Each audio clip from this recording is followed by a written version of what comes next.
Tanpa diketahui banyak orang Indonesia, Aceh di masa lalu terus memberikan banyak sekali sumbangsihnya. Apa yang mereka lakukan benar-benar berpengaruh bagi bangsa. Sehingga, sama seperti yang sudah diungkapkan sebelumnya, tanpa Aceh, Indonesia mungkin masih terlunta-lunta dalam keterpurukan. Kita tidak boleh lupa akan sejarah. Tidak juga sombong dengan tidak mengakui peran saudara senegara lain yang memang sangat nyata. Jadi, hal-hal besar apa saja yang sudah dilakukan oleh rakyat Aceh terhadap negara ini? Berikut informasinya. 1. Aceh jadi donatur Indonesia di masa perjuangan. Mungkin tidak banyak yang tahu kalau sebenarnya ketika Belanda dan Jepang menjajah Indonesia, Aceh selalu dalam kondisi merdeka. Ya, rakyat Aceh berjuang gigih sehingga penjajahan tidak sampai kepada tanah mereka. Alhasil, orang-orang Aceh makmur secara ekonomi karena tidak terjerat sistem kolonial. Sebenarnya mereka bisa memilih untuk tidak peduli.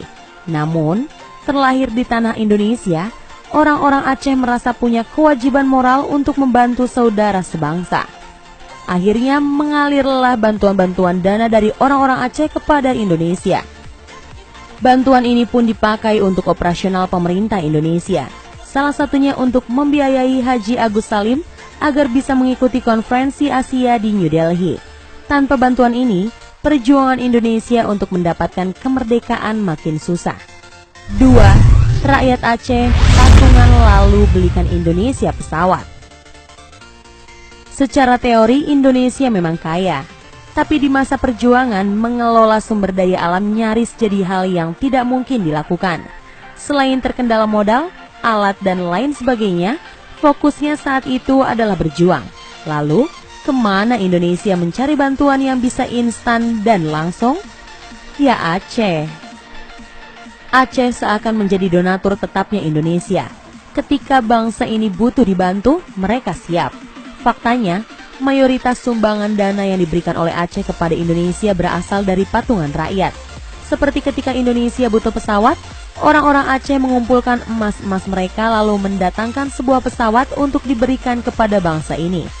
Ada 2 pesawat yang berhasil dibeli dari dana patungan tersebut, dan pesawat ini perannya amat vital bagi perjuangan Indonesia.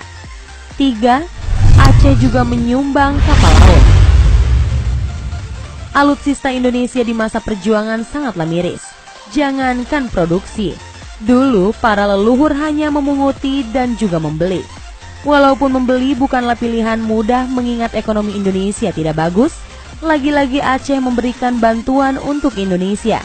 Kali ini berupa kapal laut dengan kode PPB-58LB. Kapal ini pun pengaruhnya sangat besar bagi bangsa. Dulu, ia dikemudikan oleh seorang laksamana muda bernama John Lee. Di tangannya, kapal ini berguna banyak, terutama perannya dalam mendistribusikan senjata-senjata. Seandainya Aceh pelit dan berbuah tidak adanya kapal ini, maka perjuangan Indonesia akan berlipat-lipat susahnya. 4. Peran penting radio rimba raya. Dulu, media untuk menyebarkan semangat perjuangan sangat terbatas. Lewat tulisan-tulisan juga sama sekali susah, lantaran distribusinya pasti diawasi penjajah serta tulisannya akan banyak dipelintir. Radio jadi satu-satunya alat orang-orang dulu untuk saling berbagi kabar perjuangan. Meskipun demikian, tak banyak radio yang berdiri dan kemudian melakukan siaran berharga itu. Hanya beberapa gelintir saja, termasuk salah satunya adalah radio Rimba Raya yang ada di Aceh Tengah. Peran radio ini benar-benar vital. Para penyiarnya selalu tak henti-hentinya memberikan informasi penting tentang perjuangan bangsa. Misalnya dengan menegaskan bahwa Indonesia tetap berdiri ketika radio Belanda tak bosan-bosannya mengingatkan dunia jika mereka sudah menghapuskan bangsa ini. 5.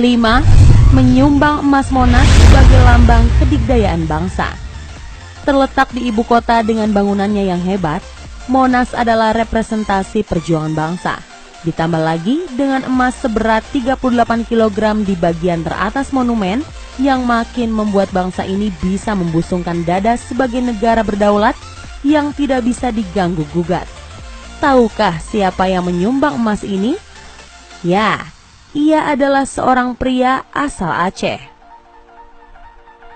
Bernama Tengku Markam, pria ini menyumbang 28 kg dari 38 kg emas di ujung Monas. Kalau dikonversi menjadi uang saat ini dengan harga emas per gram Rp500.000, maka Tengku Markam mengeluarkan sekitar 14 triliun rupiah. Benar-benar jumlah yang tidak main-main kan? Sayangnya, jasa Markam sudah jarang diingat lagi hari ini. Pantaslah kalau Aceh dilabeli sebagai daerah istimewa. Pasalnya, apa yang dilakukan penduduknya benar-benar besar perannya bagi eksistensi Indonesia. Seandainya dulu ceritanya orang Aceh tak peduli dengan Indonesia, mungkin negara ini akan mengalami perjuangan yang lebih berat lagi. Atas apa yang sudah dilakukan mereka di masa lalu, sepertinya kita harus mengucapkan terima kasih yang sedalam-dalamnya. Nah, itulah tadi beberapa informasi mengenai 5 jasa besar Aceh kepada Indonesia yang sepertinya sudah mulai dilupakan. Semoga informasi tadi dapat menambah wawasan Anda dan membuat kita selalu bersyukur atas kemerdekaan Indonesia yang telah didapat karena sumbangsi dari bangsa Aceh. Jangan lupa like, share, and subscribe ya.